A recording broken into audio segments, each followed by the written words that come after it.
Second lesson అడాసిటీకి వచ్చేసామండి. Second లెసన్లో మనం ఏం నేర్చుకుందామంటే ఇప్పుడు ఆడియోని ఇన్పుట్ ఎలా చేసుకోవాలి, బ్యాక్గ్రౌండ్ మ్యూజిక్ అయినా సరే ఏదైనా సరే దాన్ని అవుట్పుట్ అంటే దాన్ని ఎక్స్పోర్ట్ ఎలా చేసుకోవాలనేది కూడా చూపిస్తాను ఈరోజు.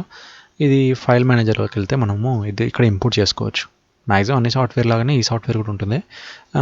సో ఇక్కడ ఇంపోర్ట్ వచ్చేసి ఆడియో ఫైల్స్ ఏదైనా, లేదంటే డైరెక్ట్ మనం ఓపెన్ అని కొడితే మనకు ఒక ఓపెన్ పాపప్ వస్తుంది. ఆ పాపప్లో మనకి సెలెక్ట్ చేసుకోవచ్చు ఎక్కడ ఉన్నా అనమాట. సో నేను ఇప్పుడు ఒకటి సెలెక్ట్ చేసుకొని చూపిస్తాను మీకు. సో ఇది నేను తీసుకుంటున్నాను ఇప్పుడు.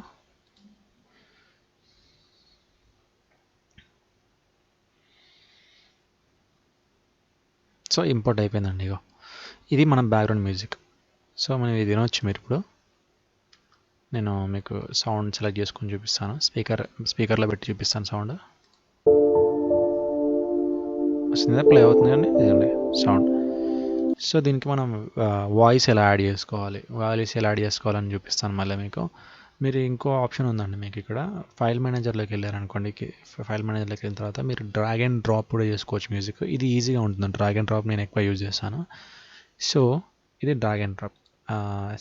ఇది ఇప్పుడు డ్రాగ్ చేస్తున్నాను, డ్రాప్ చేస్తున్నాను. ఇది ఇట్లా చూపిస్తుంది అంటే మనకు ఇంపోర్ట్ అవుతున్నట్టు. ఇది ఇంపోర్ట్ అవుతుంది. నేను ఆల్రెడీ రికార్డింగ్ చేసి పెట్టిన 2. ఇది నా బ్యాక్గ్రౌండ్ మ్యూజిక్ అండ్ దెన్ ఇది నా వాయిస్. ఎదురుగా కనపడని. సో ఇలా మనం రికార్డింగ్ చేసుకుని నేను ఆల్రెడీ ఏం చేస్తానంటే బిట్లుగా రికార్డింగ్ చేసుకొని వీటిని నాయిస్ రిమూవ్ చేసి ఆంబియన్స్ రిపోర్ట్ని నేను చేశానండి. సో మీకు నేను ఇప్పుడు ఎడిటింగ్ చేసి చూపిస్తాను దీన్ని. సో బిఫోర్ ఎడిటింగ్ ఎట్లా ఉంటుందంటే ఇది ఒక ట్రాక్ తీసుకొని చూపిస్తాను. మోనో ట్రాక్ తీసుకుంటున్నాను. ఇది స్టీరియో ట్రాక్ ఉందండి. ఇప్పుడు 2 ట్రాక్స్ ఉన్నాయంటే దీన్ని స్టీరియో అంటారు. సింగిల్ ట్రాక్ వచ్చిందంటే దాన్ని మోనో అంటారు. మోనో ఆడియో రికార్డింగ్ అనేది మోనోలో చేసుకోండి. ఒక స్పీకర్ ఒక మైక్ ఉంటే, 2 మైకులు ఉంటే స్టీరియోలో చేసుకోండి. నేను దీన్ని కన్వర్ట్ చేసిన తర్వాత స్టీరియోలో కన్వర్ట్ చేశాను కాబట్టి 2 చూపిస్తుంది. ఫస్ట్ నేను మోనోలో చేశాను. దెన్ ఇప్పుడు నేను దీన్ని మ్యూట్ చేస్తాను. ఇక్కడ మనం ఈ ఏదైనా ట్రాక్ని మ్యూట్ చేసుకోవాలంటే మ్యూట్ చేసుకోవచ్చు. ఇక్కడ చూసారు కదా, ఇక్కడ మ్యూట్, ఇది మ్యూట్ అయిపోయింది. సో ఇప్పుడు నేను దానికి పాడి చూపిస్తాను. ఎదురుగా నిలబడని. సో ఇదండి. ఇప్పుడు ఈ ఆడియోని నేను నాయిస్ రిమూవల్ చేస్తాను. నాయిస్ రిమూవల్ చేసి చూపిస్తాను. సో ఇది ఇక్కడ మీకు చూసుకున్నట్టయితే నాయిస్ కనబడుతుంది. ఈ నాయిస్ నేను ఫస్ట్ రిమూవ్ చేసుకుంటాను. మీకు నిన్న నెంబర్ 1 లెసన్లో చూపించినట్టు దీన్ని ఎలా రిమూవ్ చేసుకోవాలంటే, సో మీకు అది క్లియర్గా చూపిస్తుంది. లెసన్ 1కి వెళ్తే మీకు క్లియర్గా చెప్తాను. దీన్ని క్లిక్ చేస్తే మీకు ఇది నాయిస్ అనేది పోతుంది. దానికి ముందు రికార్డింగ్ ఇక్కడికి స్టార్ట్ చేశాం కాబట్టి సో ఇక్కడ నాయిస్ వచ్చిందనమాట. సో నాకు ఈ వాయిస్ని, యాంబియన్స్ని ఇప్పుడు ప్లే చేస్తాను నేను. ఎదురుగా నిలబడని.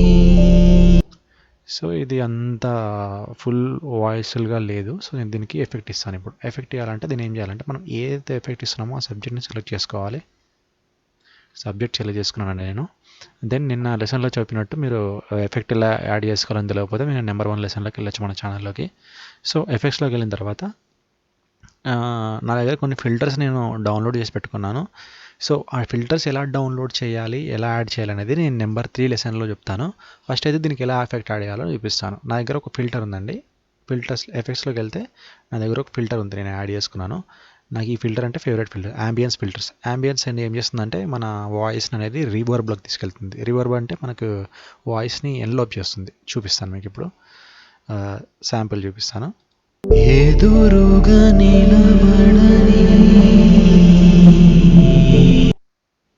అదండి యాంబియన్స్ పెడుతుంది. ఎక్కువ యాంబియన్స్ పెట్టుకుంటే మరి బాగుండదు. సో నేను 22 పెట్టుకుంటాను, నాకు సరిపోతుంది అనమాట. ఎదురుగా నిలబడని. 19 ఈజ్ ఓకే. నాకు మీరు చెక్ చేసుకోవచ్చు వాల్యూమ్. హెడ్ఫోన్స్ పెట్టుకొని ఉంటే ఇంకా క్లియర్గా కనబడుతుంది మీకు. సో నేను దీన్ని అప్లై చేస్తున్నాను. అప్లై అయిపోయిందండి. అప్లై అయిపోయిన తర్వాత మనకి ఇక్కడ చేంజెస్ కూడా కనపడ్డాయి. నేను ఇప్పుడు ఆ చేంజెస్ చూపిస్తాను మీకు. Ctrl+Z కొడితే మీకు చేంజ్ కనిపిస్తుంది. అదిగోండి చేంజ్ అవుతుంది. సో ఇక్కడ మళ్ళీ రీడు కొట్టుకోవచ్చు మనం. యాంబియన్స్ రీడు, యాంబియన్ రీడు అయిపోయిందనండి. అట్లా చెక్ చేసుకోవచ్చు అయిందా కాలేదని. ఇప్పుడు చూడండి. ఎదురుగా నిలబడని. సో మీకు ఈ బ్యాక్గ్రౌండ్ మ్యూజిక్కి ఈ మ్యూజిక్కి కొంచెం ఏమైనా వాల్యూమ్ తక్కువ అనిపించింది అనుకోండి, ఇది తక్కువ ఉండి ఇది ఎక్కువ ఉండి ఇది ఎక్కువ ఉండి ఇది తక్కువ ఉండి, మనం ఏం చేసుకోవచ్చు అంటే ఈ వాల్యూమ్ని సెలెక్ట్ చేసుకొని ఎఫెక్ట్లోకి వెళ్ళి యాంప్లిఫై కొట్టాలండి. యాంప్లిఫై కొట్టుకుంటే అక్కడ ఎంత అనేది మీకు చూపిస్తుంది. 5% ఉంది కదా ఎక్కువ చేసుకోవడం. సో అదే లెంత్లో ఇక్కడ కూడా చెక్ చేసుకోండి.